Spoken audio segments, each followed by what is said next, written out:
Perfeito. Agora vamos analisar agora o que aconteceu em Apocalipse capítulo 1, versículo 17. É o texto que nós vamos mais analisarmos aqui em si. Porém, foi necessário fazer um estudo um pouco maior aqui em todo o contexto e fazer algumas análises aqui, alguns outros vocábulos, para nós entendermos realmente o que aconteceu aqui dentro de Apocalipse. Cabe se salientar uma coisa. A linguagem de Apocalipse é bem extensa. O aparato de Apocalipse é um dos maiores aparatos críticos que tem. Ele é bem grande. Por quê? Porque existem várias variantes. É uma linguagem bem complexa, metafórica. É uma linguagem, várias linhas de linguagens que são aplicadas aqui. Certo? Como se trata de um livro extremamente espiritual, é sempre bom ter muito cuidado na hora de fazer as análises aqui, para poder trazer uma verdade que seja absoluta e não subjetiva. Certo? Vamos lá. No capítulo 1, versículo 9, nós vamos desenrolar desde o 9 em diante, porque nós temos um tipo de narrativa do capítulo 1, verso 1 ao verso 8, e a partir do verso 9 até o 20, nós temos a narrativa que desenrola o centro que nós queremos chegar aqui, que é o verso 17. Tá? Vamos lá, o verso 1 primeiro. Primeira pessoa do singular. Quem está aqui realmente na narrativa? Eu, João. É ele aqui quem está escrevendo. Okay? Então é importante você ter esse tipo de denotação. Tá? Eu, João, vosso e companheiro convosco nas aflições, no reino e na perseverança em Jesus. Estava na ilha chamada Patmos, por causa da palavra de Deus e do testemunho de Jesus. Eu fui arrebatado em espírito no dia do Senhor.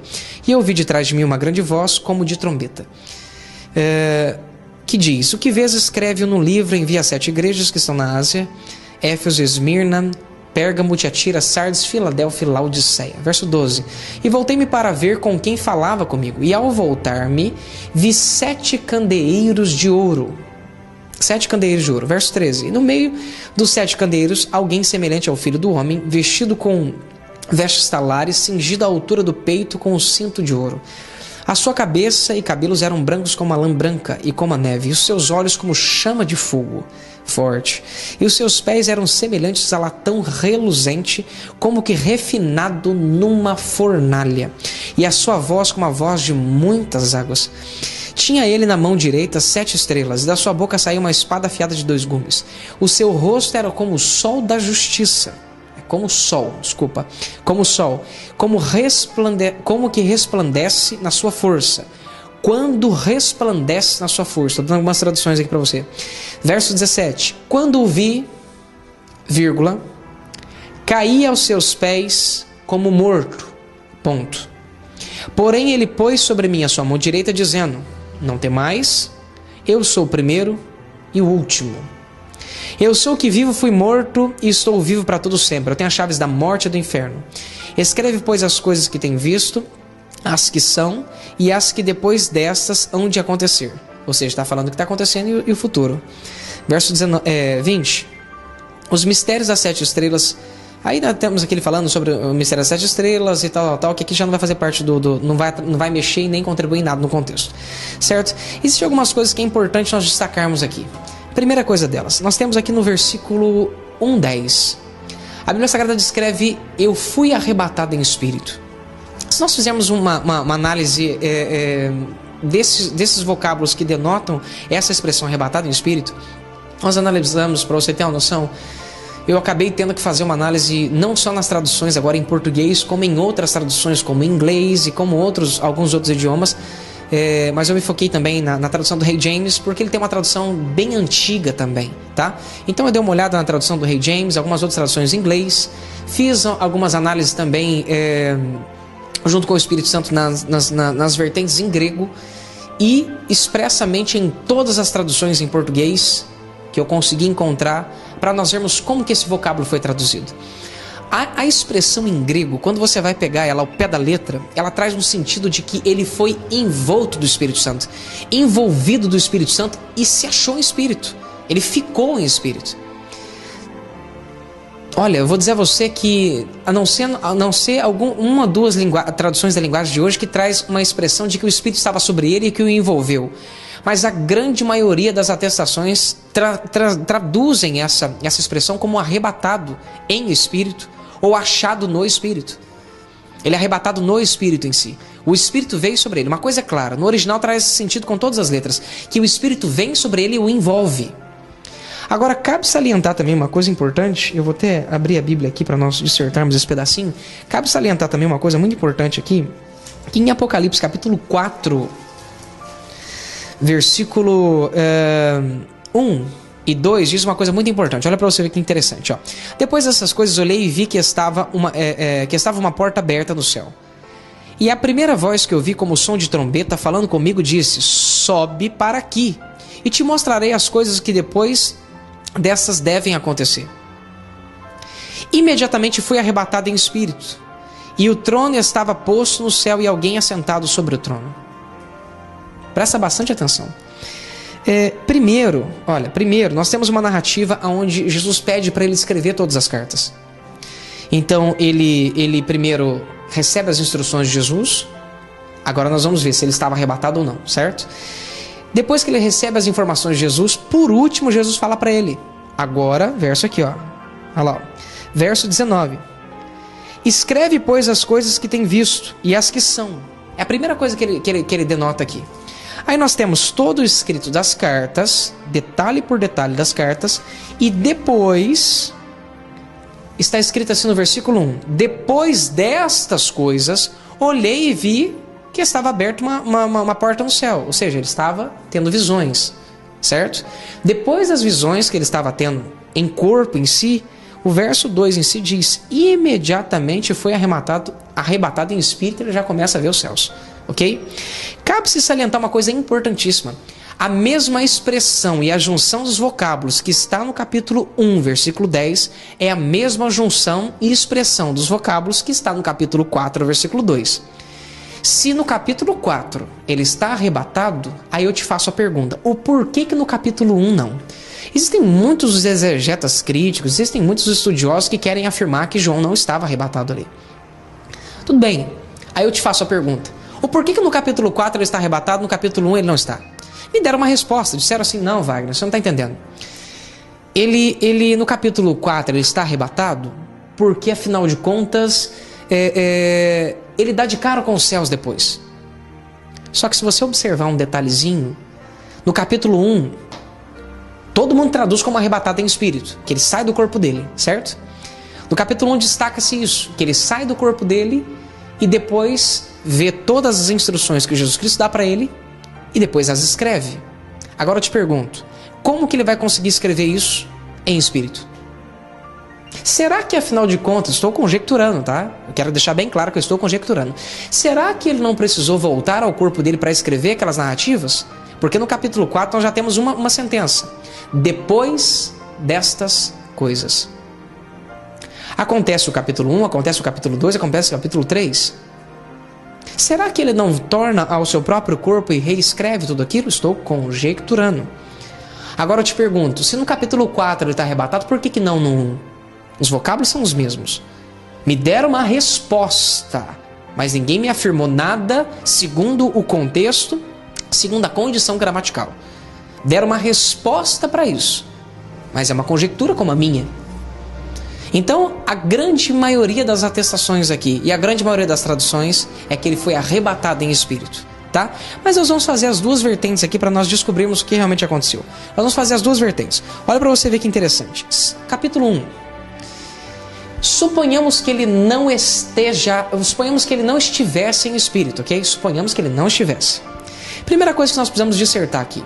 João, ele está agora diante de uma cena muito importante da vida dele. Por quê? Foi ele quem escreveu o livro de João, no caso, o livro dele em si. E ele deu uma narrativa interessantíssima, observe. João agora, ele registra o Apocalipse, mas ele também é o único quem registra. O único quem registra. Jesus Cristo liberando uma palavra, e no momento que Jesus libera essa palavra, uma manifestação de glória acontece no momento da liberação da palavra de Jesus Cristo. É liberado glória no momento que Jesus libera a palavra dele. Trazendo algumas informaçõezinhas que nós deixamos aqui para também liberar em Apocalipse, também de João capítulo 18, versículo 6, João foi o único que teve a condição, querido. O único que teve a condição e o único que registrou a narrativa de João 18,6, dizendo que aquelas pessoas, aqueles soldados caíram por terra. Eu vou dar um dado um pouquinho mais exato para você que eu não dei em João 18,6 para ficar para cá em Apocalipse, para nós termos essas informações aqui. João, no capítulo 18, versículo 6, ele denota que, ele descreve, melhor dizendo, registra que Jesus Cristo, quando ele fala ego em mim, quando ele diz eu sou, cerca de 1000 pessoas recuam e caem por terra.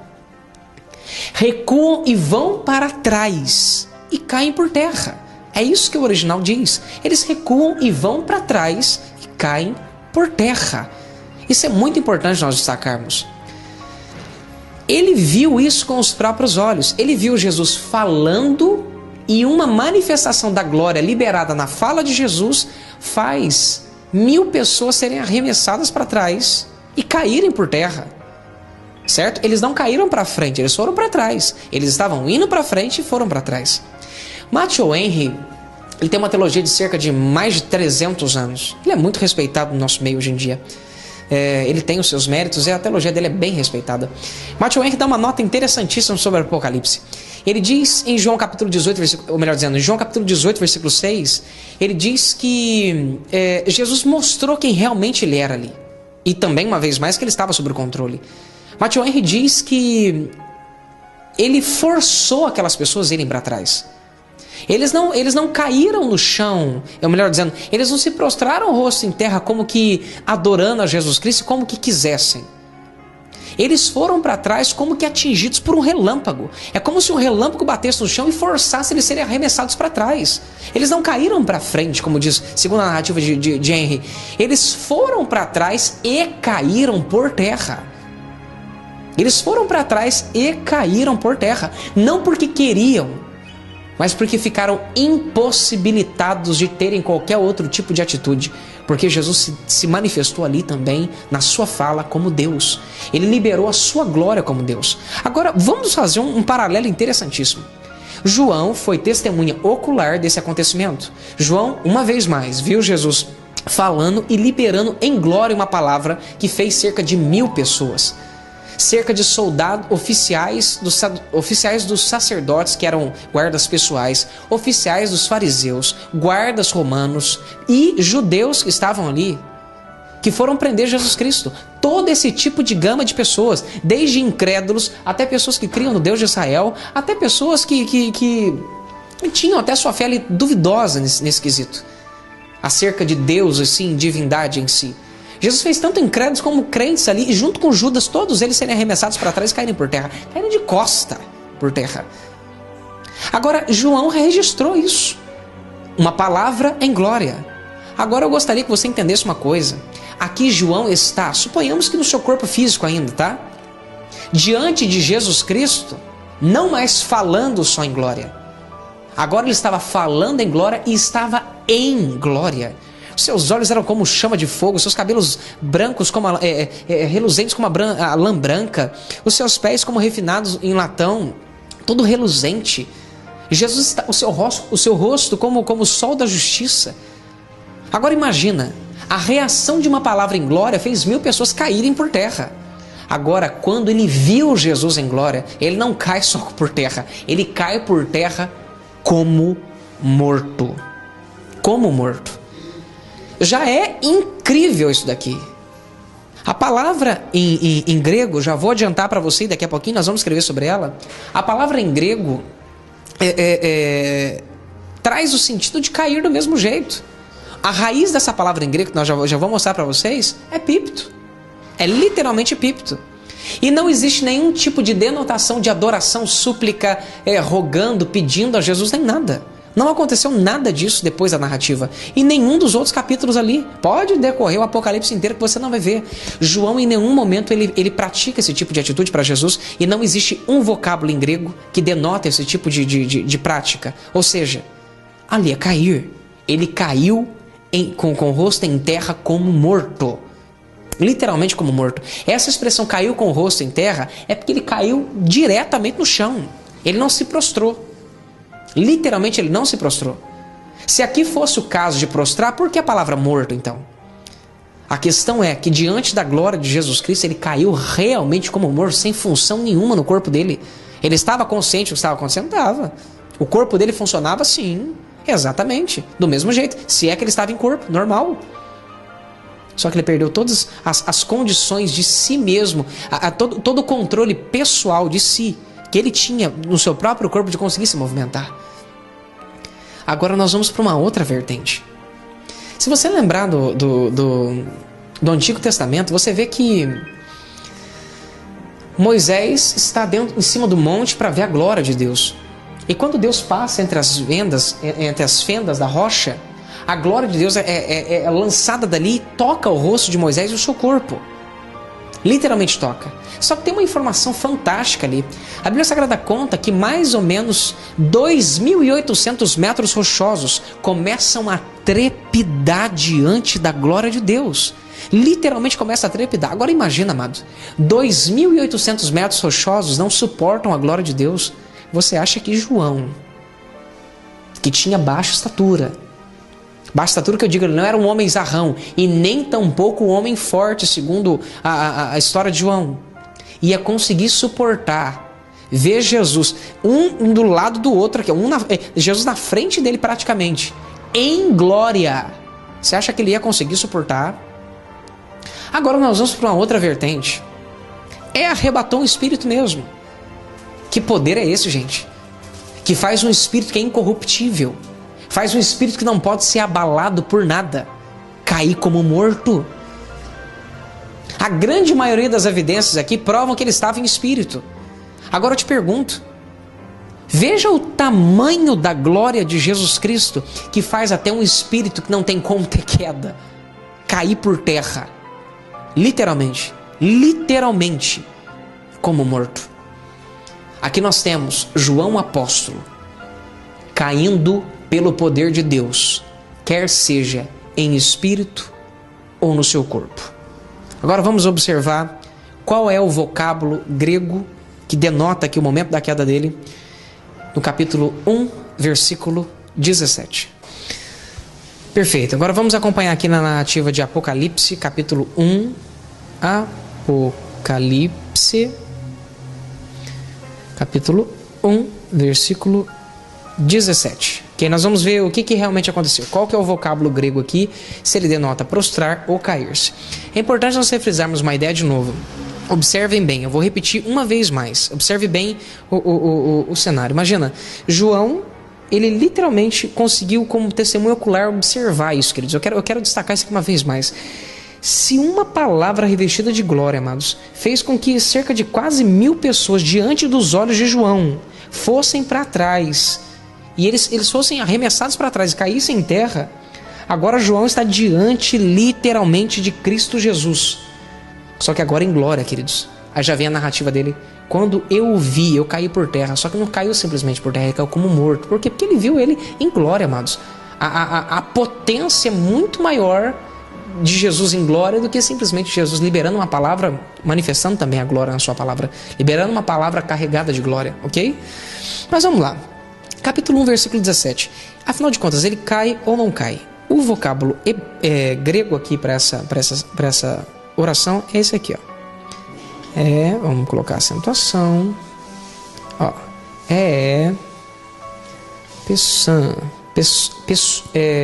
pessá. Fica mais ou menos assim. Aqui, ó. Temos um alfa aqui.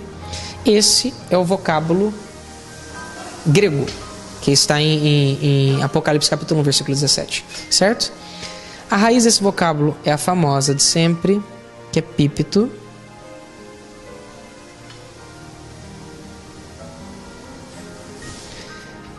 É cair. Quando eu vi, eu caí. Porque a construção gramatical é a mesma. Não existe nenhuma denotação, ó, nenhuma atestação de súplica, oração, nada, absolutamente nada. A única coisa que acontece é que João, quando vê, cai como morto. Afinal de contas, pelo poder de quem? Pelo poder de Jesus, pelo poder da glória que Jesus Cristo se manifestava naquele momento. João, ele cai por ver Jesus. Agora eu te pergunto, quem que consegue ver uma pessoa e automaticamente ele cai? Alguma coisa aconteceu que o fez ir para o chão. Que fenômeno é esse? O fenômeno é simples. O fenômeno de Jesus em glória. A glória de Jesus faz João, só de vê-lo, cair por terra como morto. Glória a Jesus Cristo. Glória ao centro de todas as coisas. Glória àquele que tem o contexto original impregnado dentro dele, encarnado, expresso, manifestado. Glória a Jesus Cristo, o centro de todas as coisas. Por que nós voltamos uma vez mais a trazer a dissertar sobre esse assunto como o centro de todas as coisas? Porque nós precisamos compreender sempre e não perder o eixo nem o foco da pessoa de Jesus Cristo. Durante todos esses anos, Satanás tem tentado fazer com que nós olhemos mais para o homem do que para o Filho do homem, mais para as pessoas físicas do que para a pessoa bendita de Jesus Cristo. O diabo hoje tem tentado fazer com que nós tiremos o foco de Jesus e coloquemos um foco em um pastor, coloquemos o foco em um padre, coloquemos um foco em um discípulo, em um apóstolo, e nós perdemos literalmente o foco de Jesus Cristo.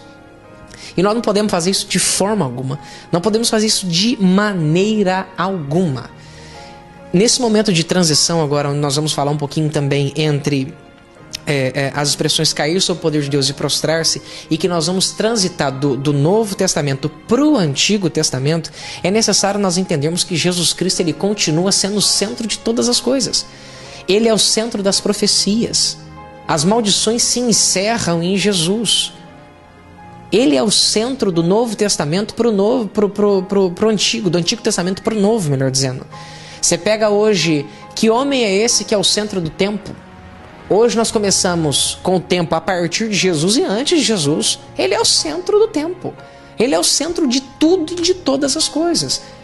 Por amor a Ele, a Cristo, não perde esse foco. Não pega essa condição de conseguir enxergar isso daqui. Então nós precisamos denotar isso aqui um pouquinho mais para que você possa entender.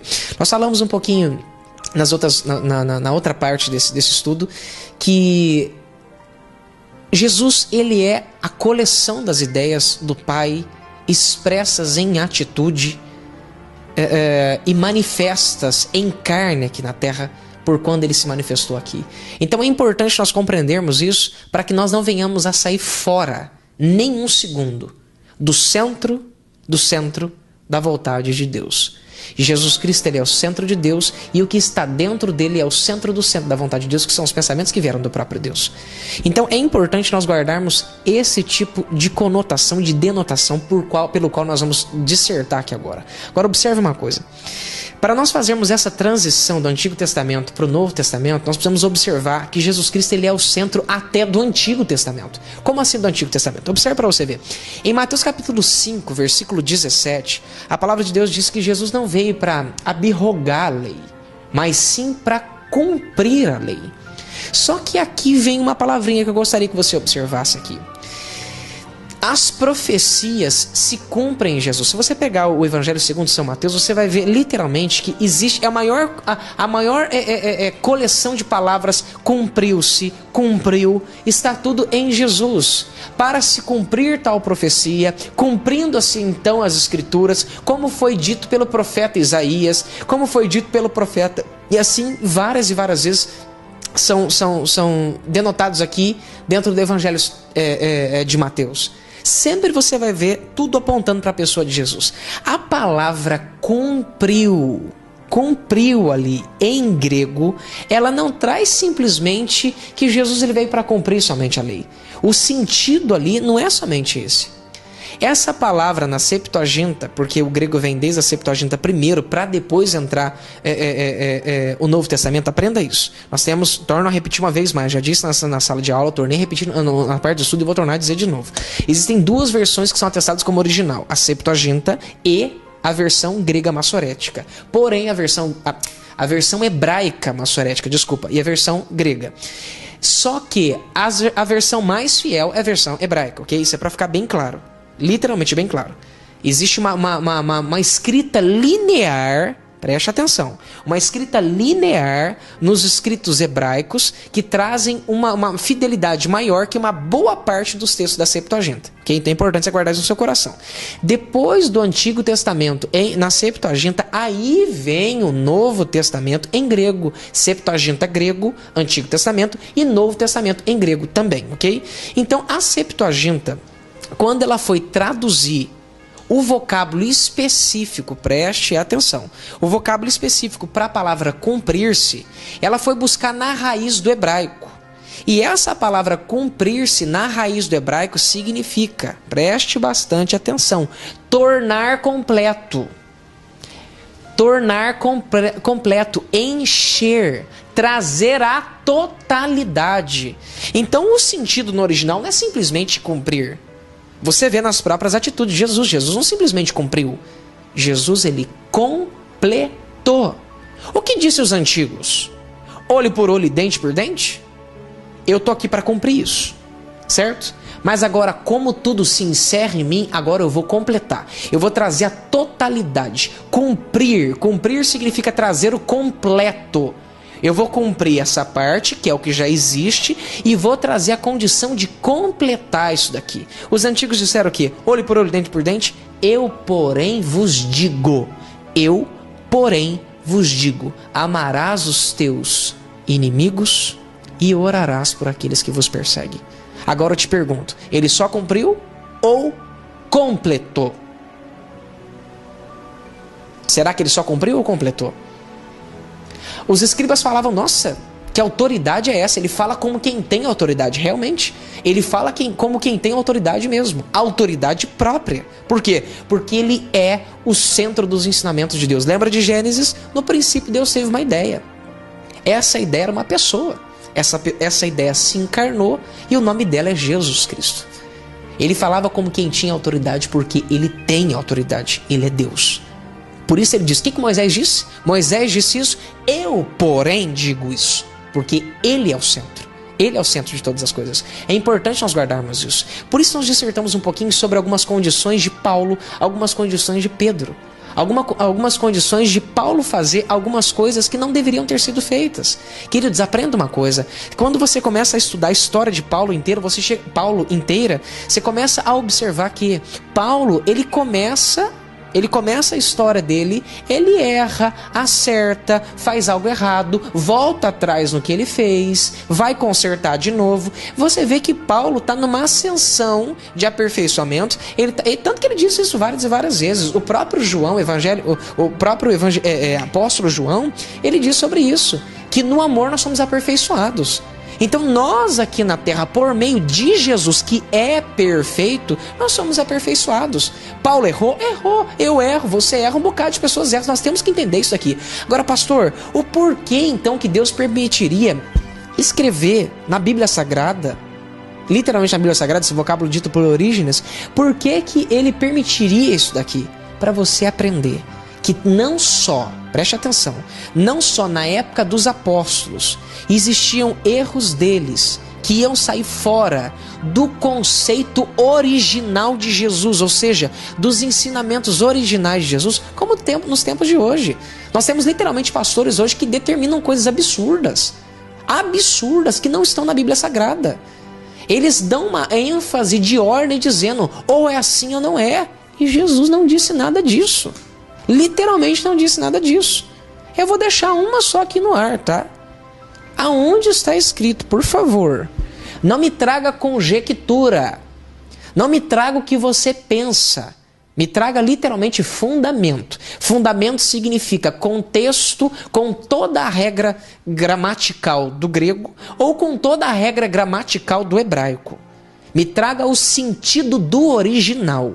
Não me traga aqui simplesmente tradução, não. Se quer tradução também, vai ter que me trazer na tradução e vai ter que me trazer nos vocábulos hebraicos o sentido correto. Me traga, por favor, no grego.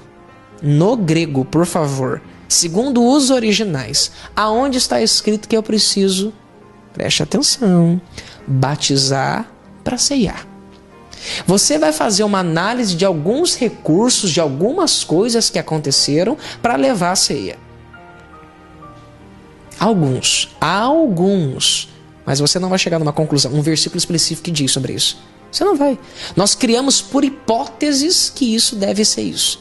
Mas essa é uma hipótese, é uma conjectura. O problema é que hoje os pastores transformam conjecturas em ordenanças. E nós não podemos fazer isso. Nós aplicamos uma aplicação midrashita aqui. O que é um midrash? Eu começo a tentar a criar uma doutrina embaixo de conjectura. Eu não posso fazer isso. O único ser que tem poder para completar alguma coisa, meu amigo, é Jesus Cristo. Ele é o centro de todas as coisas. Por isso eu quero dar só uma diferença entre Paulo e Jesus. Só uma diferença entre Pedro e Jesus. Só mais uma diferença entre João e Jesus. Só uma diferença entre você e Jesus. Só uma diferença entre eu e Jesus.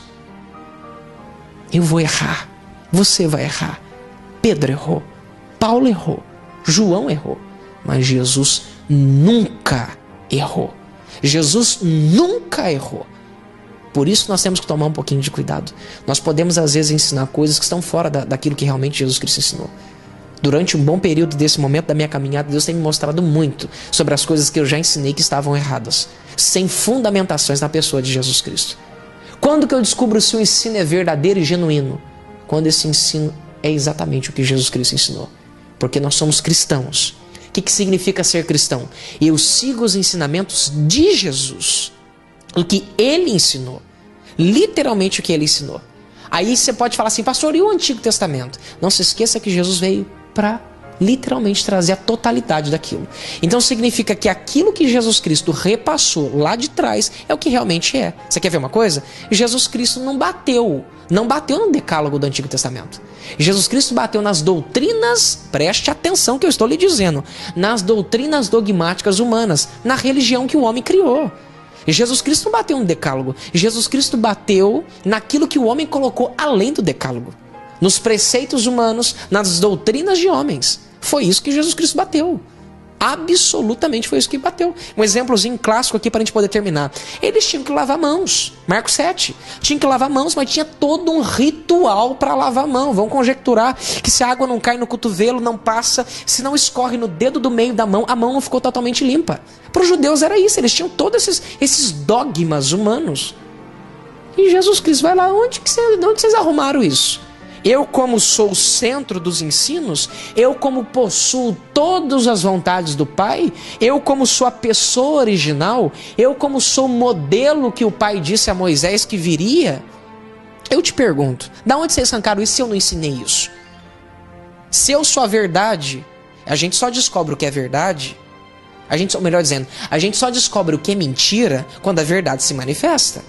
Enquanto a verdade não se manifestar, nós vamos acreditar que a mentira é verdade. Mas quando a verdade se manifesta, eu descubro se eu estou na verdade ou se eu estou vivendo uma mentira. Então é muito importante você guardar isso no seu coração. Torno a repetir, Jesus é o centro de todas as coisas. Nós não somos paulinos, nós não somos joaninos, vou inventar umas palavras aqui, tá? Nós não somos pedrinos, nós somos cristãos. Seguidores de Cristo Jesus. Enquanto Pedro ensinar o que Jesus ensinou, como ele diz em Mateus 28, guardar o que eu vos mando, enquanto Pedro estiver ensinando o que Jesus ensinou, ele é cristão como eu e você. Enquanto Pedro estiver ensinando o que Jesus ensinou, ele é cristão como eu e você. Enquanto eu estiver ensinando o que Jesus ensinou, eu sou cristão, como eu e você. Enquanto você estiver ensinando o que Jesus ensinou, nós somos cristãos. Vou só deixar a última frasezinha que o Espírito Santo quer que eu diga aqui. Imagine uma cena bem rápida. Escutei um pastor falando isso, eu achei muito fantástico. Imagine uma cena. Você tem um amigo dentro da sua casa. Você sai para viajar, preste atenção, você sai para viajar. E quando você volta, você tem uma relação íntima com a sua esposa. E essa criança, quando nasce, parece mais com o seu amigo do que com você. O que será que aconteceu aí? Pastor, adultério. Agora eu te pergunto, o fazer discípulos é para quê? Para fazer pessoas iguais a Cristo, segundo os ensinamentos de Cristo, ou iguais a você, segundo os seus ensinamentos? iguais ao Wagner Brook, segundo os meus ensinamentos. Iguais aos ensinamentos de Cristo. Por isso eu estou lhe dizendo. Estudamos aqui literalmente semântica, raiz etimológica, grego, hebraico, gramática, construção. Nós estudamos tudo o que você pode imaginar para literalmente entender o que Jesus ensinou e o que a Bíblia Sagrada ensina acerca desse fenômeno que as pessoas dizem não existir segundo as Escrituras. Eu não vim aqui trazer uma palavra tendenciosa, torno a dizer uma vez mais.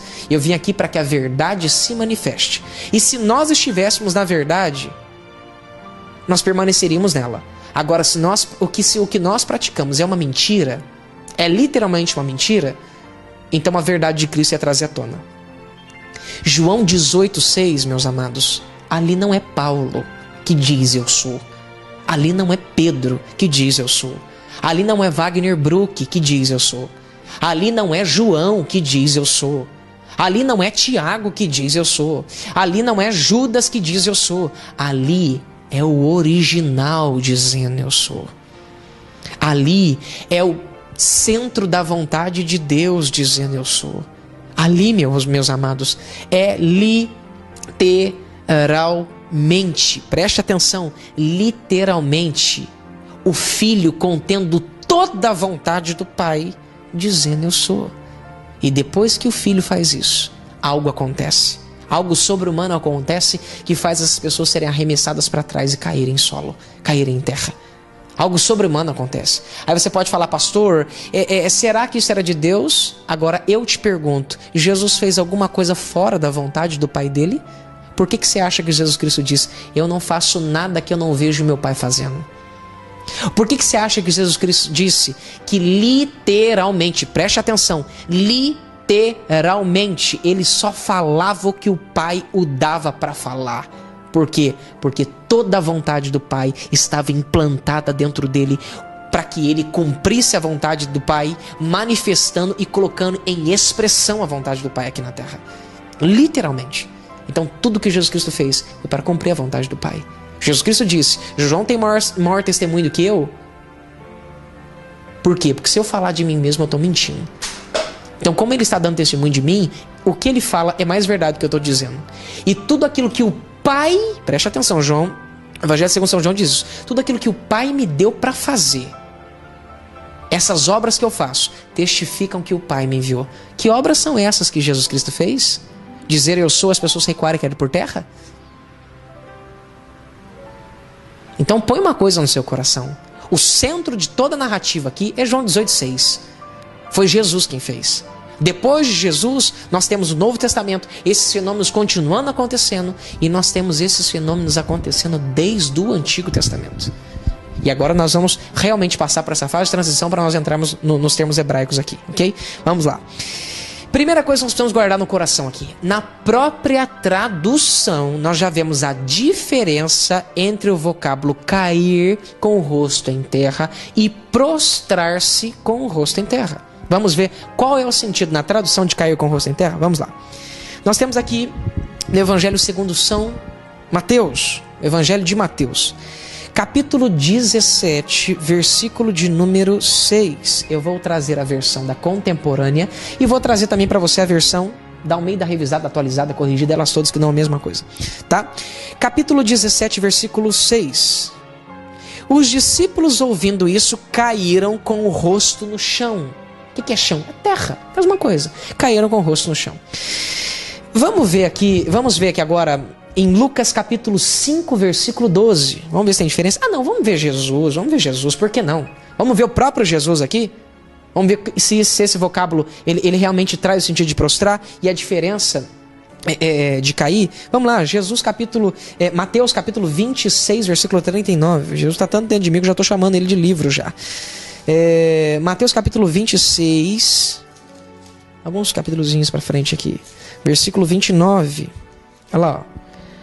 Mateus 26, versículo 39, vamos lá, 39, aqui,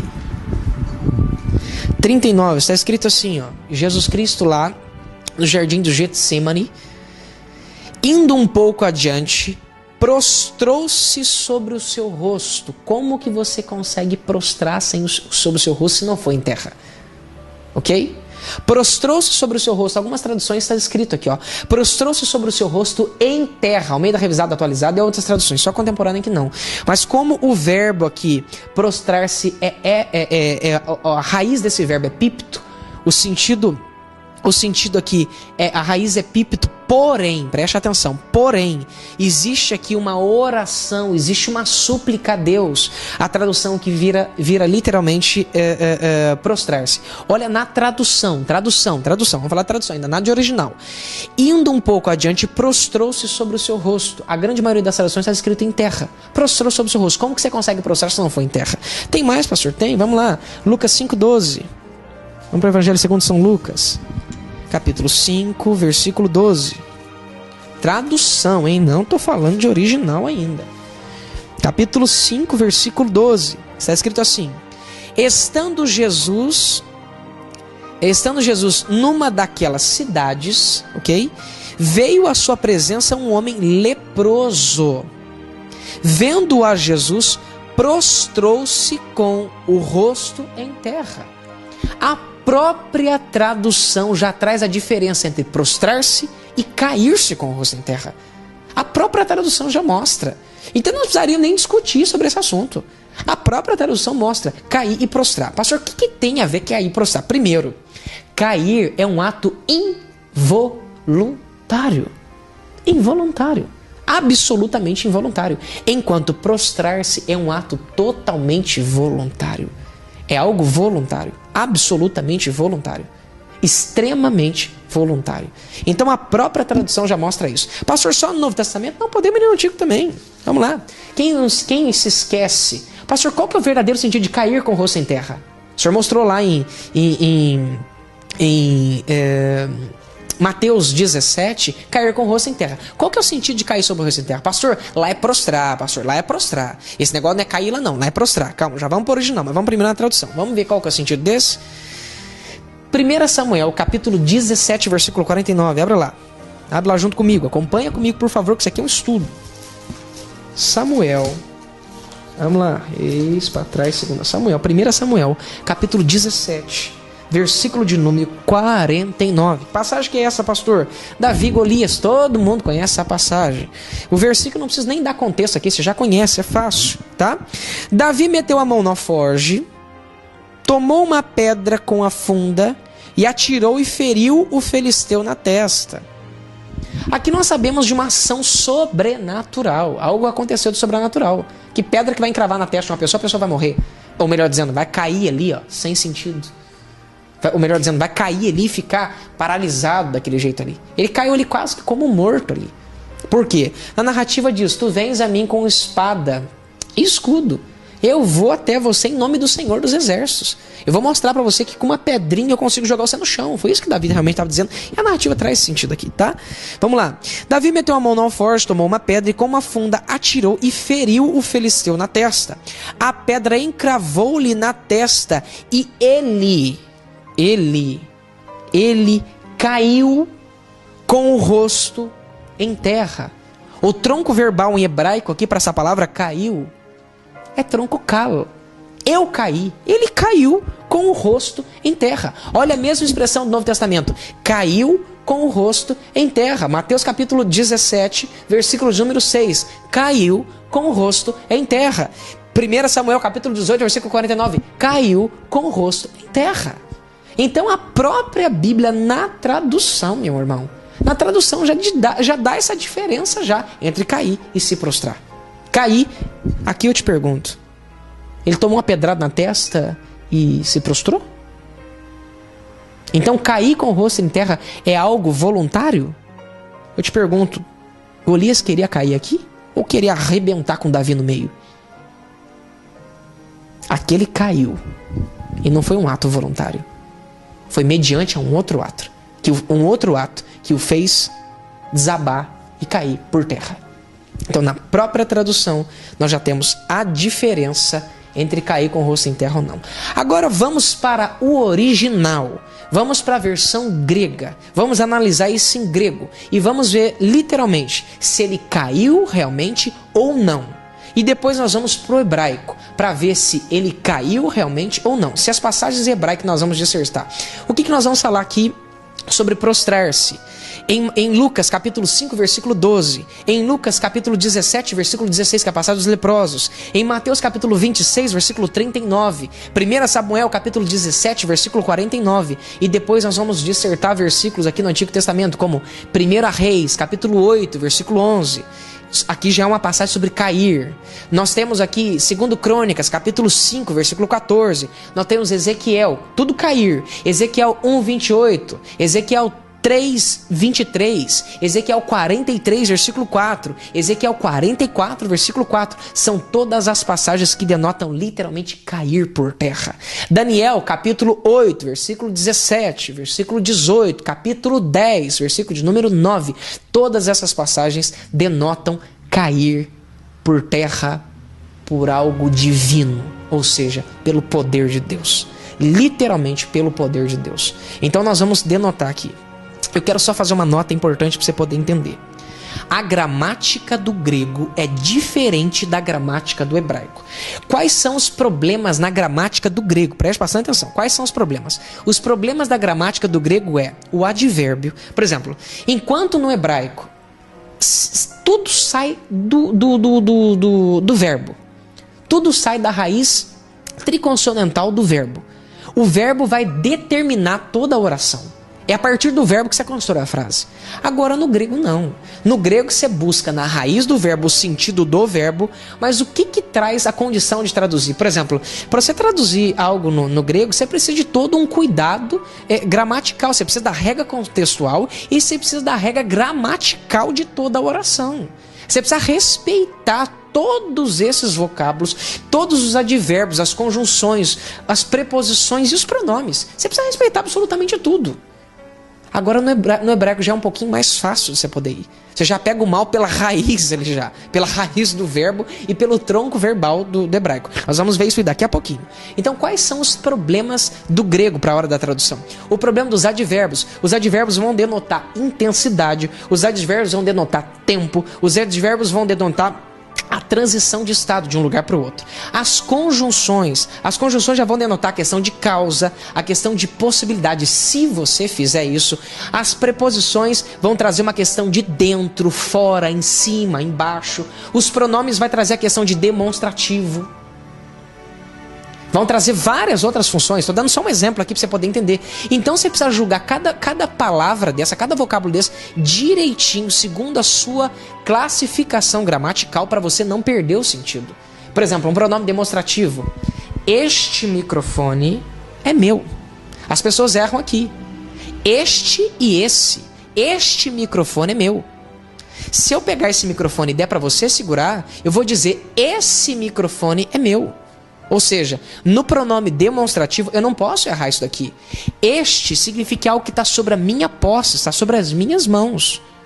Só que é meu. Se eu colocar ele na sua mão, ele vai ficar esse microfone. Quantas pessoas falam este microfone é meu? Isso é um erro de gramática. Tanto no português como no grego. É um erro. E eu não posso dar essa margem de erro para eu perder totalmente o sentido da frase. Então, eu quero que fique bem claro para vocês. Todos os vocábulos aqui nós tomamos bastante cuidado nas traduções e prestamos atenção em todas essas informações e todas essas regras. Nós não fugimos da regra contextual e nem da gramatical. Nós temos conhecimento no Espírito Santo do que realmente tem que ser feito. Aqui nós não estamos trabalhando como leigos, não. Nós estamos trabalhando aqui debaixo da unção do Espírito, debaixo da condição que o Espírito Santo nos dá e debaixo de todas as regras que são necessárias para que seja feita uma análise completa e muito bem feita. Agora vamos lá para o original, vamos ver o que realmente a tradução em grego está dizendo sobre essa transição do prostrar-se, e depois nós vamos passar para a segunda fase desse estudo, que já é todas as passagens de cair e prostrar do Antigo Testamento, agora não mais em grego. Nós não vamos usar a Septuaginta, nós vamos usar os vocábulos mais fiéis, que são os vocábulos em hebraico. E a tradução que nós vamos usar é a mais fiel que todos os exegetas usam hoje, como a mais fiel, que é a tradução Leningrada B19. Qual Bíblia que nós vamos usar para essa aí? Bíblia Stuttgartense, Código Leningrado B19, ok? Então vamos lá para a gente poder ver o que está acontecendo aqui. Então, segundo a tradução do original. Se na tradução já tem diferença, agora nós vamos para a prática para nós vermos se o original prova ou não prova, se é cair ou se é prostrar e se isso é o ato divino ou não. Amém? Vamos lá para a tradução. Vamos lá para o melhor dizendo, pro original agora em nome de Jesus. Vamos lá.